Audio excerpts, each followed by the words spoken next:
Hey, so today I'll try to show you how to convert a color photo into black and white in Photoshop Elements 12.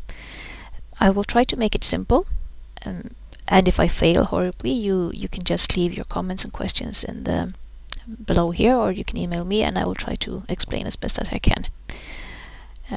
There are different ways of doing it, and to show you the benefits of different tools, I've chosen a picture with a lot of green and purple in.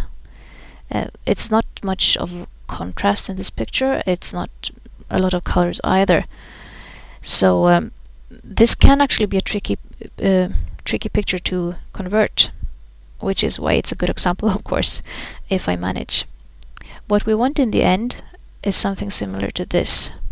So that's what we're going to try to do. First, I'll show you three very simple techniques using adjustment layers.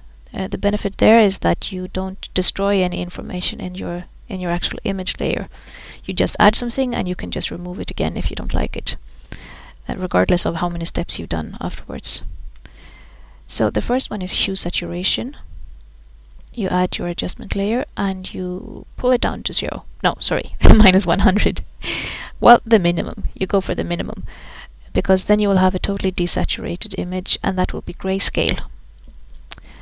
You can work with the light and darkness here, but you don't really have that much flexibility. This might be it might be enough if you have a good color with lots of contrast and lights in already, but for most images it won't be enough.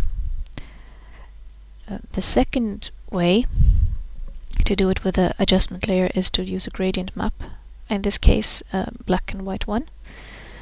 You also get a grayscale here, but the information in the image is translated a bit differently, because with hue saturation you have a fixed scale, grayscale. In this case you adjust the scale. So if you decide to change the transition point by moving this little point here, let's see if I can do it, then you will change how much will be dark and how much will be white, and also you can add another stop point just by clicking like this, which means that those images, those pixels of the image that are translated into this will all be black, which will give you a bigger percentage of black dots, and will change the look quite a lot. And you could do the same thing for the white. So this is a much more flexible way of doing it, and it can also be very fun, especially if you go for the more crazy disco colors. But in this case we stick to the black and white, of course. So the third way is to use photo filter. You won't use it very often, I think, because it's basically meant for using warming filters or adding a tint or something. But I just want to show that you can choose black here, and if you pull the density up to 100%, you have a grayscale as well. And all these three are non-destructive to the image layer. But if we go to the big thing, to enhance and sorry, I need to activate the layer. Enhance and convert to black and white, you will get this dialog instead.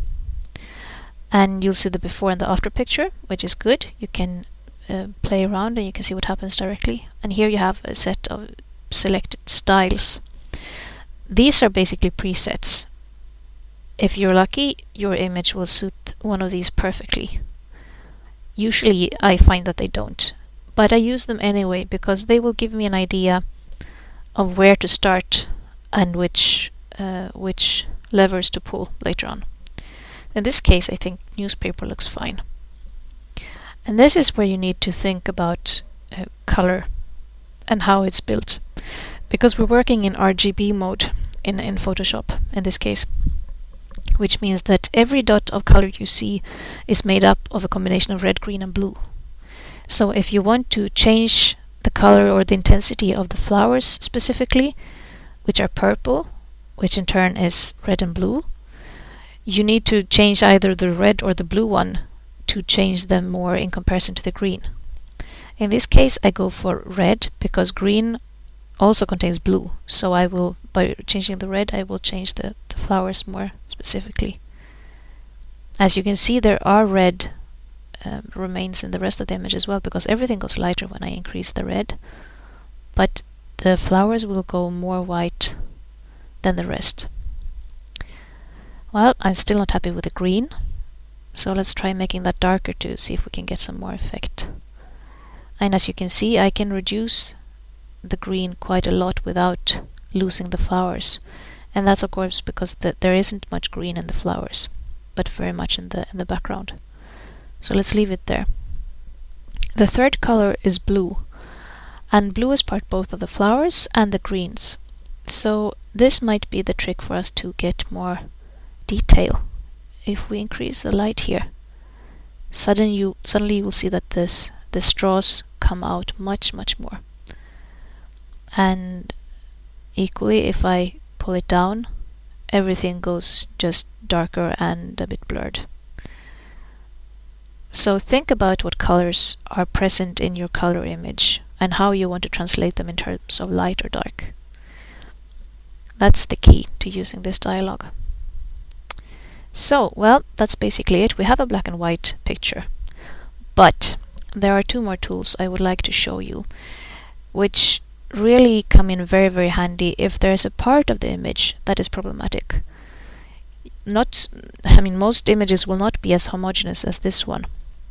For example, if you're listening, Sandy, and you have a landscape picture, you might have areas that are extremely bright, extremely dark, and then you will have a lot of in between, which just looks boring and nondescript, and you will lose a lot of texture there.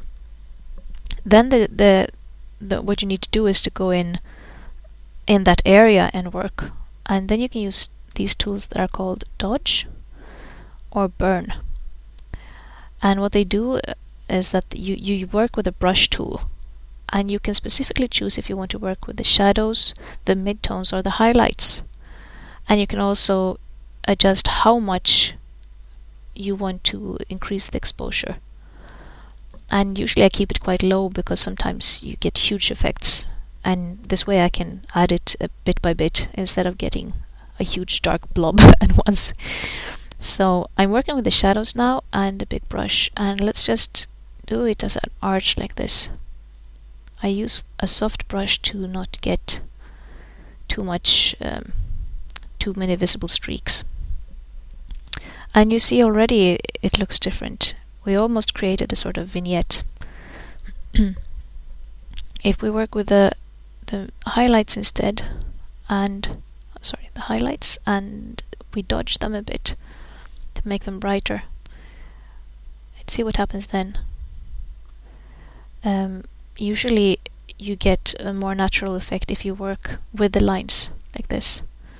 I don't think you notice it a lot, but to me at least I can see that the lighter parts kind of stand out a bit more, and we have a more deeper sense of depth in the image.